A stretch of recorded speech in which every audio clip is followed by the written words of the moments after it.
morning, Charged Up Studio listeners, and welcome back to another episode where you get charged up for success. I'm Dana Olivo, your host and CEO of Market Atomy, LLC. So today, we are once again going to talk about that dreaded process called sales. So many of us small micro business owners tend to shy away from the selling process. Why? Fear of rejection, possibly.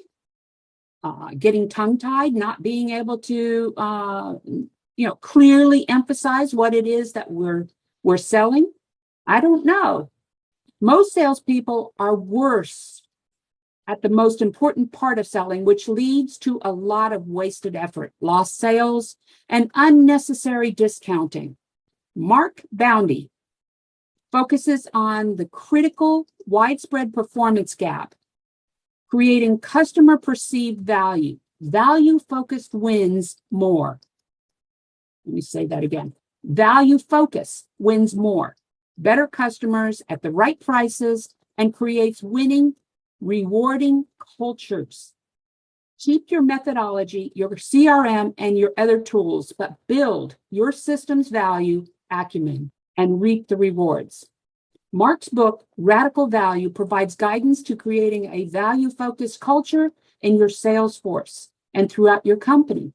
He speaks, consults, and teaches worldwide and makes his home in Scottsdale, Arizona. He now specializes and focuses on coaching and training senior account executives or SDR, BDRs, who are mandated to reach the same targets he did. Let's please welcome to Charged Up Studio, Mr. Mark Boundy with Boundy Consulting, LLC. Good morning, Mark. Dana, thanks for having me. You too.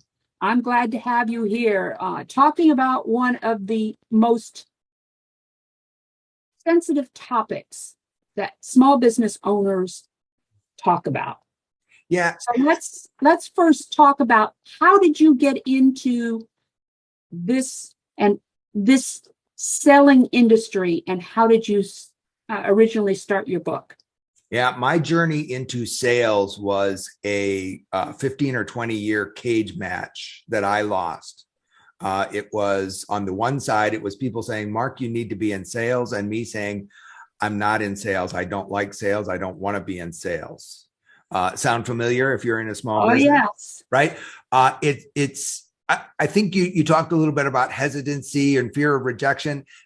Part of it was I thought, I looked down on sales. Sales is a dirty word. Salespeople are smarmy people. And I did not want to be that guy. But I was lucky enough to have very early in my career, I sold without having to call myself a salesperson. And what I did was understand people's business, understand their world, and solve problems using my stuff. So I have this saying, don't sell your stuff. Solve people's problems using your stuff. Yep. And that solution means selling. Right? It's solution selling. It's empathy selling. And here's the thing. When somebody asks you, hey, what is it you do? What is your business? 99% of the time, people answer with what they do, with what they sell. I've got news for you. Nobody cares. You don't care. Your listeners have tuned into this podcast and they don't care what I do. They don't. Right. What they care is if there's something that I can do or some information I can provide that helps them achieve an outcome. Right. Your customers want an outcome. Yep. And we talk to them right? I could easily say I do training and consulting in sales and marketing. Right. You don't care. And what that's doing to all of your listeners is making them translate into their head. Yeah. Do I need help with sales and marketing? Am I bad at it? Do I think this person could help me? No, I don't help with sales and marketing. I help you find more of the right customers at the right prices. Right. That is the outcome you're looking for. So step number one in marketing, in sales, is people buy your outcomes, and your value is how bad they want those outcomes. Right. So talk to them in the language of outcomes. Do not talk to them in the language of what you sell, Right. your features, even your benefits. Talk to them about their outcomes. Second lesson is that means you have to understand them and their world and what outcomes they might want, which forces you into a position of empathy and understanding and positioning yourself outside of yourself, shoulder to shoulder with them, trying to understand what outcomes they want. And that's exactly, yeah. And that's exactly, you know, you're absolutely right. You know, with me and my selling process, you know, having failed at business twice before, okay, I understand what micro businesses are going through. And a lot of what happens is when I'm speaking to them, I'm speaking in terms of, are you bleeding money? I help stop that money bleed, you know, or do you find yourself suffering from what I call OPA, overwhelm, paralysis, and avoidance, because they become so overwhelmed wearing many hats. Now, I think that's what you're talking about, is we're talking in their language that they can relate to as far as the problem that they have right now. Yeah. And how I can help them solve that problem. Yeah. Right? I think you're right on the pains when you talk. And so now the trick is understanding them and describing what you do. You said bleeding money. There's a million solutions that help fix bleeding money. That doesn't give me any real idea of what you do. It could be helping you with your telephone costs, right? I could help you reduce your phone bill. That helps you, right? Or I could help you with sales performance. I could help you with overhead. I could get you a better accountant. I could save you on taxes. All of those help you with bleeding your money. So you have to say, I help you stop bleeding money by exactly. Right. Yeah. Okay. I'm totally with you on bleeding money, but now you have to guide somebody from the big picture bleeding money to a smaller picture that is you. Right. And then you start having a great conversation. But you're 100% right in talking about a customer outcome. Yeah. Yeah. Okay. So talk to us a little bit about your book. Yeah, my book is kind of my manifesto. I had this, I tell people I have had like 3 small careers in the course of my life, and a recruiter reading my resume would barf because I've had a bunch of different jobs. However, I couldn't have had any one of those jobs without the one before. I could never have skipped 2 jobs or one job. Every one, I learned something that got me the next very different job in a very different industry. And the first big boy job I had out of college was at a company that was maniacal, was relentless about understanding the customer's business, understanding how we could change the customer's business using our stuff, and what's the value. There was a question we asked over and over. Everybody in the company asked everybody else in the company, what's our value? When we were talking about a customer, what's the value? And that, in that culture, in that company, that was, what is the customer's business? What do they do? How do they make money? How are we going to help them make more money or reduce their costs using our stuff? And how does our stuff help them better than anybody else's stuff in the world? And how many dollars is that difference worth to the customer? That's a big, that's a big story. But this value culture was so strong in this company that we could ask, what's the value? And everybody knew that was the narrative you had when you were asked, what's the value? That's the narrative you had to supply. And my first week, I was a product manager, and I was trying to learn the product manager job, and they flew me next, to across the country to another plant and I was sitting in the desk of a product manager. So I'm I'm a puppy in this company, and I'm sitting across at the desk next to this guy, and the phone rings, and it's a salesperson in the field. And he tells this product manager, I think I found a customer who needs your product. There was 70 of us product managers. And so that was a common call. Hey, here's the situation. I think your product is the best fit. Can we talk it through? And so I think we found an application for your product. And the product manager's first question was, what's our value? And the answer was, I don't know yet. And but can I talk about it? And the product manager said, no, call me back when you know the value. And he slammed the phone down. Wow. That's how strong that culture was. If you don't know the value, I shouldn't be spending my time with you until you've done your job and understand the customer's business and that whole narrative. So that's kind of my mindset. I took that mindset into job after job, industry after industry, career after career, from product management, product marketing, sales leadership, sales training. And that mindset kind of percolated through every one of those. And I was very successful in all of my jobs because I had that mindset. So my book is about implementing that same relentless focus on the customer's business into your business. Wow. Yeah, no, definitely. Okay. So, so when you talk about value, okay, to my audience members, okay, they're wanting to know, okay, what do you mean by value? Is it your unique selling proposition? Is it, what do you call value? Oh, thank you. Great question. If you ask 20 people what the definition of value is, you'll get at least 21 different answers. And that's a problem, because now when I ask you what's the value, you're thinking one definition and I'm asking about another. So let's start with a definition of value. And remember that what underpins this definition is customers do not buy your product or service. Exactly. They buy their own outcomes for their own reasons.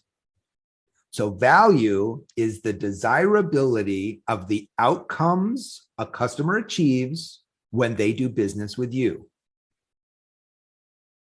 Okay, so it's the solutions that no, it's not even the solutions. No. Exactly. Yeah. Right. It's not even the solutions. It's the benefits that they get. It's beyond the benefits, right?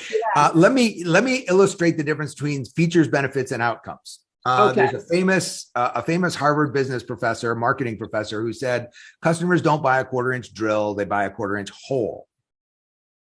Right? The 1/4-inch drill, that's all features, right? A 1/4-inch, 3/8-inch reversible drill with the Jacobs chuck and battery power, right? All features. The benefit is a hole, but the outcome is I taught my son woodworking with this drill, and he made a toy for my grandson that we got to sit and watch him play with.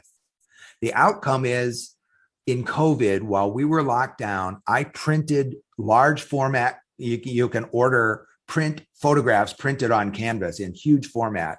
And I ordered a bunch of those from our favorite vacations, so that as we were locked in COVID, we had those pictures hung up around the house of our favorite vacations that we had taken together. And so, right, those are outcomes, right? That relationship, those are the outcomes. If you understand, you can hang up these pictures, and what does that do for your relationship? Now you're getting into the customer's outcomes, the emotional experience that is there. So benefits are the whole, and that's all right. You're on the right track. But now what happens? Yeah, what happens when you get the whole? What outcome happens when you get that whole? That's the outcome. It's not different way of thinking, but it's a more exact way. Yes. Of thinking of the sales process. Yeah. So remember that value now, the way I described it, the way I defined it, your value only exists in your customer's mind. So your business is conducted between the ears of your customer. I tell Right. sales, right? When I'm doing sales training to big sales forces, I tell them you only earn commission on what happened between your customers' ears. You Mm-hmm. only earn commission not on what you said, but on what your customer heard Wow. and Yeah. what they decided based on what they heard. So that means, again, being empathetic and deciding you're going to live your life and your career and make your business about what's happening in the other guy's side of the table. Mm-hmm. What did they get? How can you help them get more? And think about sales going from that dirty, I don't want to be a smarmy sales guy, to that. I am a counselor for my customers. I learn about their business and I help them grow their business using my stuff. Wouldn't you like to be that kind of salesperson? Can you wake up in the morning and thinking, I can do that today? Right. Right. That's for a micro business. That's a lot easier to think of. And good news, that's the right way to do it. That was always the right way to do it. And I've talked to thousands of sales people, tens of thousands of salespeople at thousands of companies. And I've talked to the high performers, the medium performers, and the low performers. The high performers, that's what they do. I mean, with me, it's always been, I've never done selling. I've never considered it like you. I've never considered it selling.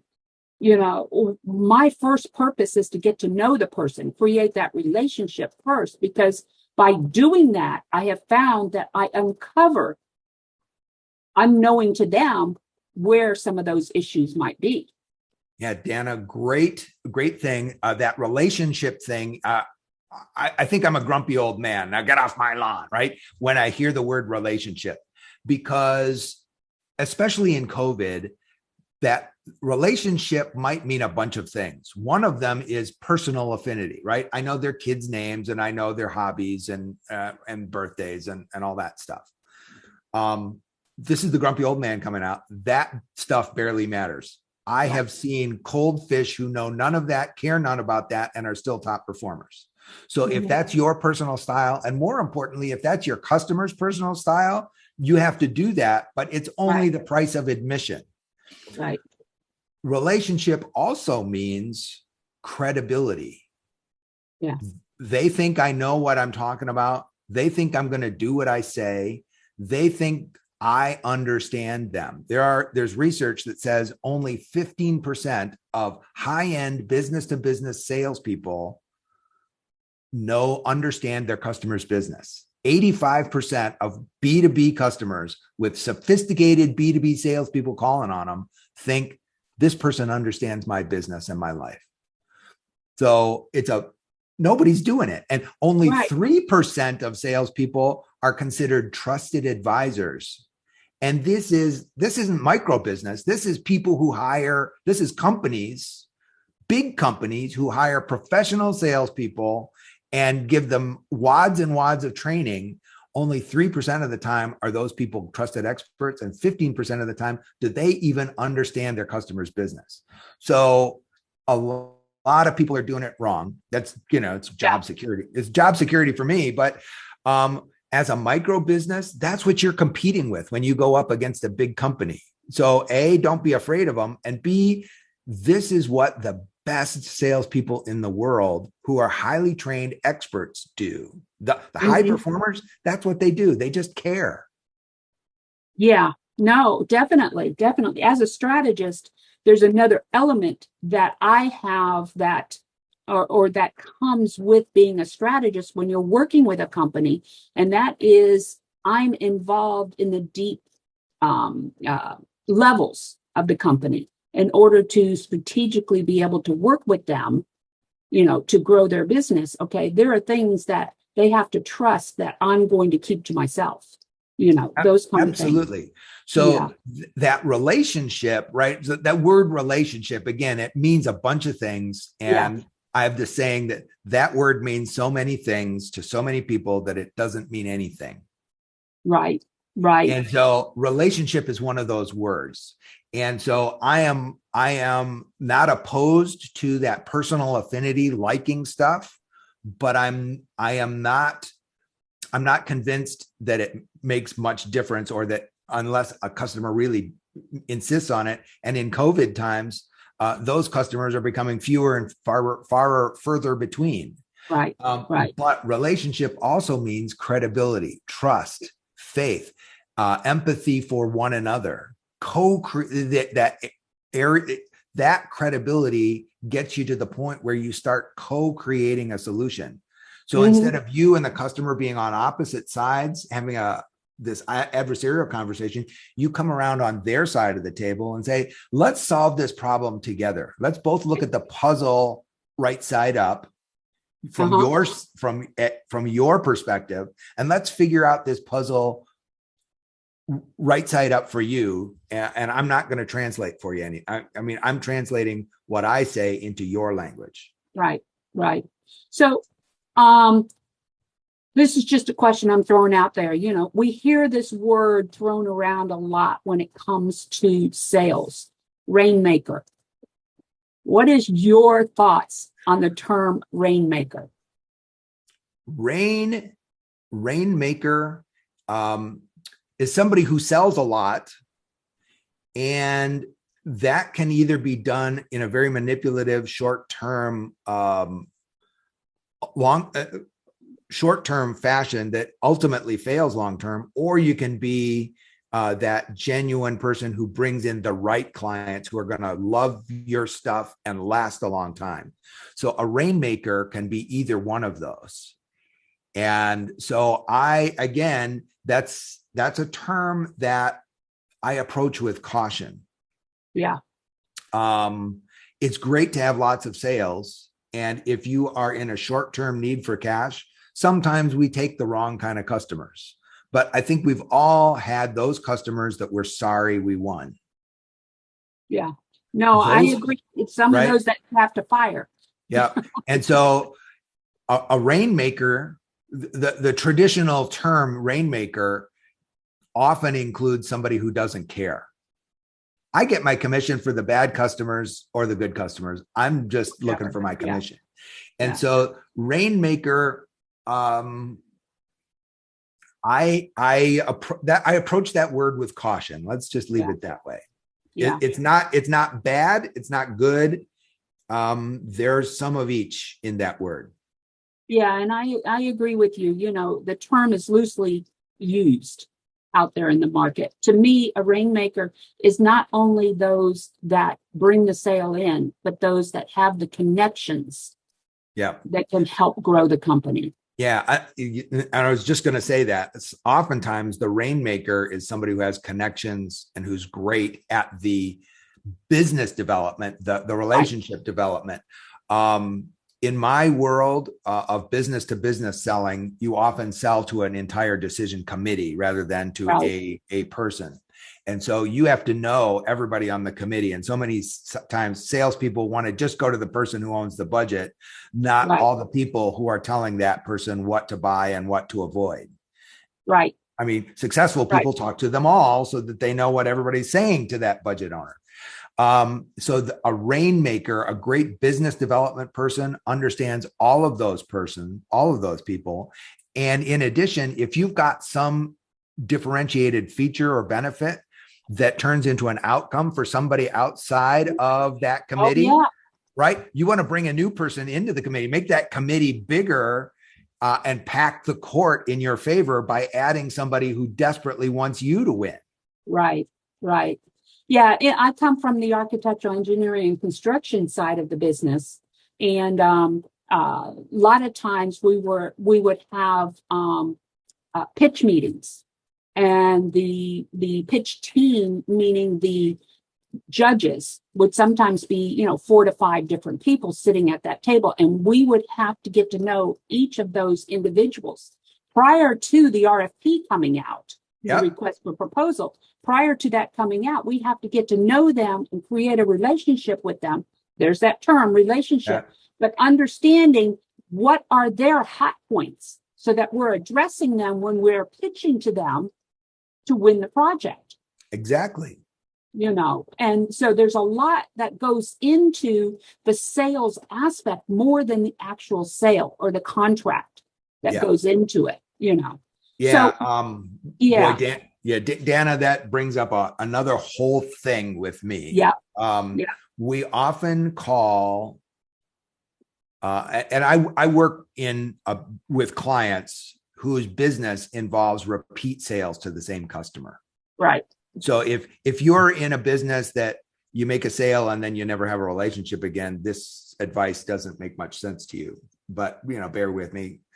I dislike the phrase "after the sale" Oh yeah, because in my business, that's between sales. yeah, yeah. All of That's exactly it. all the people that you call after the sales support are really the on-ramp to a process of getting it installed, getting it embedded, getting people trained, getting people successful, making them love that product, and then Right. want to figure out what else they can do with it And that's and exactly how it. much more of it they need. Right. Yeah. So every single one of the people, the project managers, installers, customer support, tech support, accounts payable, marketing, all of those people do something that is involved in a sales process, Yeah. in delivering value, in delivering an outcome. You're the one who actually makes that outcome.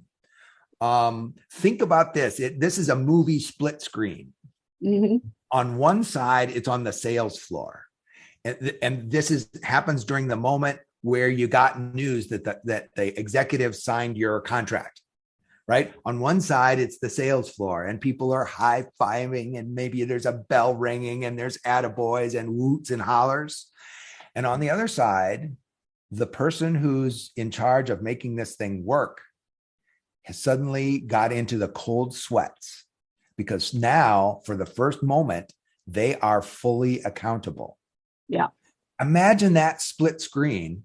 And as a seller, how crude, how crass is it that you celebrated right when your customer, your partner, your beloved customer has started feeling the cold sweats? Yeah. And your salespeople said, oh, here's so-and-so. They'll take care of you from here on out. Never call me again. Bye. Yeah. Right? How much worse did you make that contrast in that split screen? So don't do that. Don't be that provider. That's what your big competitors do. Right. Right. That's exactly it. And that's what I teach my clients is the sale doesn't stop at the contract. It doesn't stop because what you're doing is you want to build that experience for that customer because they're going to ultimately become your raving fan at the back end and your sales team at Absolutely. the back end. So do you promote a sales process or methodology? Great question. And this kind of goes back to the beginning of your introduction. What I found with tens of thousands of salespeople, and when I was with this big sales training company, there was 200 of me around the world, and we all found out that salespeople the world over in every industry are bad at understanding customer outcomes. And that's the most important part of sales is understanding that what the customer is trying to achieve. Mm-hmm. So that's why I said, and that's why you said salespeople are worst at the most important part of selling. Right. Mm-hmm. And so I was selling one of the big sales training and sales process and sales methodologies in the world. And it wasn't just the problem of this company, Miller Hyman. It was all of our competitors, salespeople had the same problem. They just, in the sales training, they used a different word for the exact same customer outcome. And so I decided rather than having a methodology that's a mile wide and an inch deep, I'm going to be a mile deep on customer outcomes and customer value. I'm going to be an inch wide and a mile deep on that because that's what moves 95% of the customer decision. So I can go to a Miller Hyman customer and say, that word, the wins and results, your salespeople stink at it. And I'm going to make your salespeople really good. And that's all it needs to get a great sale. So let's use your sales process, your sales methodology. I can go to a challenger customer, say the same thing. It'll be a different word, not wins and results, but it's the challenger word. Or value selling associates, or your homegrown sales training, or whatever, right? let's just get your salespeople really good at this one little part of selling, and everything else will actually fall into your place. So I'm agnostic in terms of process and methodology, because I know your salespeople are just worse at this part of it. And if we make your salespeople great at that, everything else works just fine. Right. So let's after talk that, after that, everything's just details. So let's talk about the micro business owner, my audience here.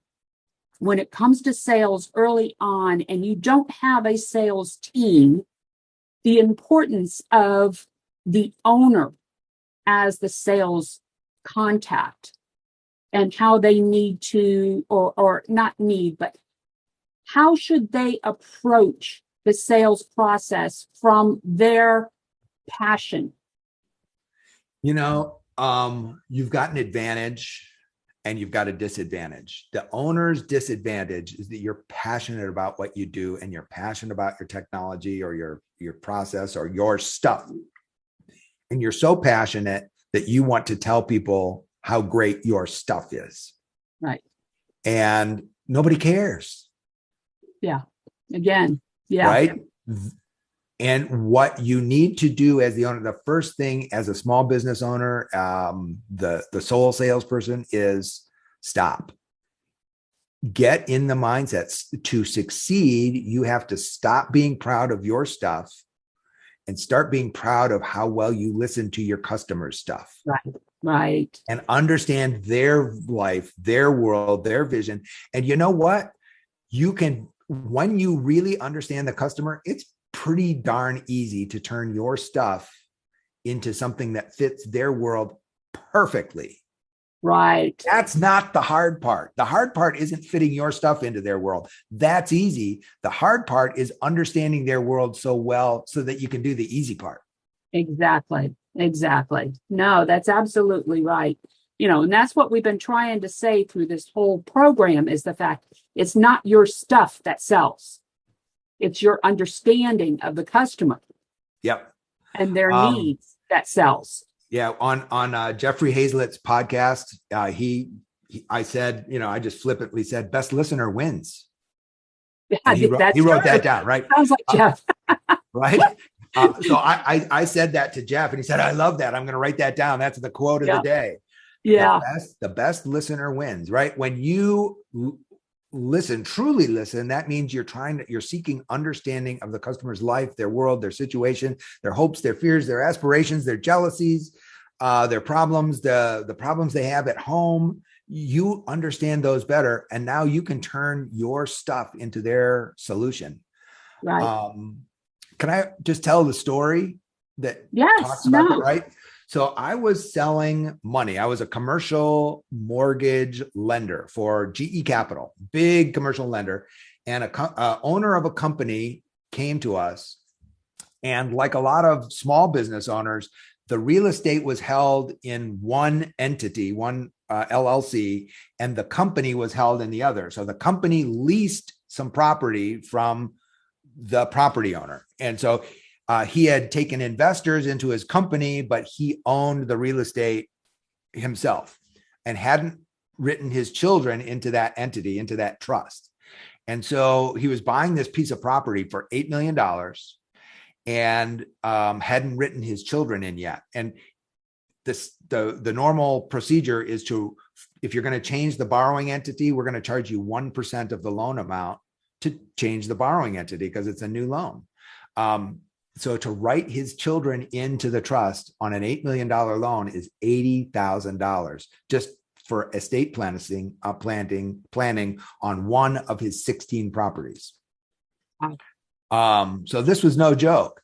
And so I found out that what his relationships with his kids and why he hadn't written them in yet. He was a rich man. These are rich man's kids. One raced cars on the amateur circuit, and one was a home decorator, interior designer who took like 1 or 2 clients a year. So they weren't criminals, but they weren't productive either.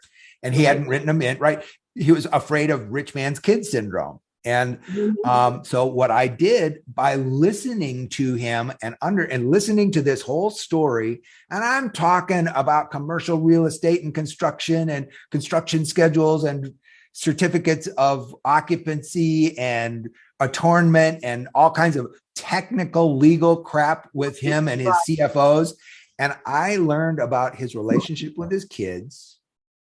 And it turned out that I could waive that $80,000 fee down to the $1,500 in legal filing costs and background checks for the new kids. Under Homeland Security laws, every time you do that, you have to do a pretty detailed background check to make sure it's not a money laundering thing. And so I waived that $80,000 fee down to $1,500, and boom, the whole conversation changed instantly. Because as a commercial real estate lender, talking to his CFOs, two different CFOs, one for his trust and one for his company, two different companies, two different real estate companies, right? It was complex legal conversations. And I just sat down, and one day during, a break in these really kind of heated at times conversations, I talked with somebody about his kids and his relationship with his kids. And I said, well, what about if we do this? And the whole conversation changed instantaneously. Best listener wins. And you never know what kind of detail a customer is going to give you that turns into the thing that made the relationship, turned that into a great business relationship. And it continued because you turned around and showed him a better way of doing things. Better way of doing things that was just sensitive to his personal life situation. Exactly. So let me ask you this, okay? One of the things when we talk about the customer experience and the customer journey, okay? One of the things that I am constantly talking to my clients about when they're working with their customers is to try and anticipate what the next move might be, what the next need might be, and just watching the trends of what's happening either in the market or with the customer. What do you say as far as your approach in the sales side of things to kind of keep an eye out on this? Yeah. So remember I talked about all the different people at your company who help make that follow-on sale.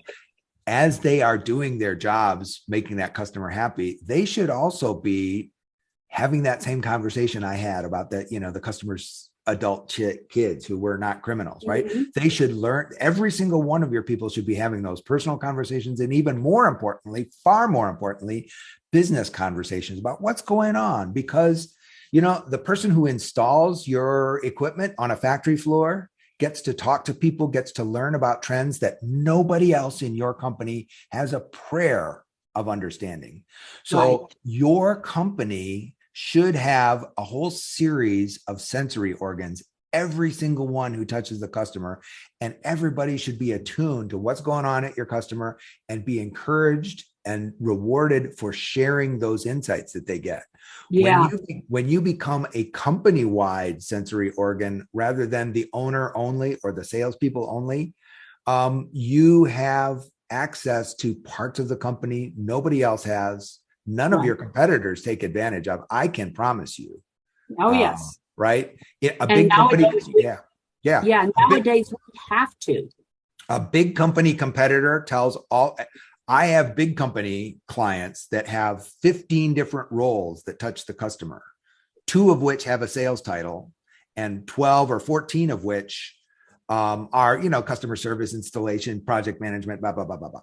And every single one of those 12 to 14, the company tells them, just do your job, stay in your lane, don't have a business conversation, get it done as quickly as possible and come back to the office.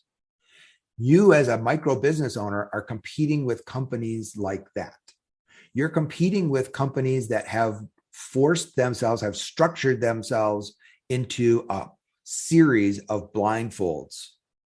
You have the option to be better than a big company. You have the option of being more responsive, more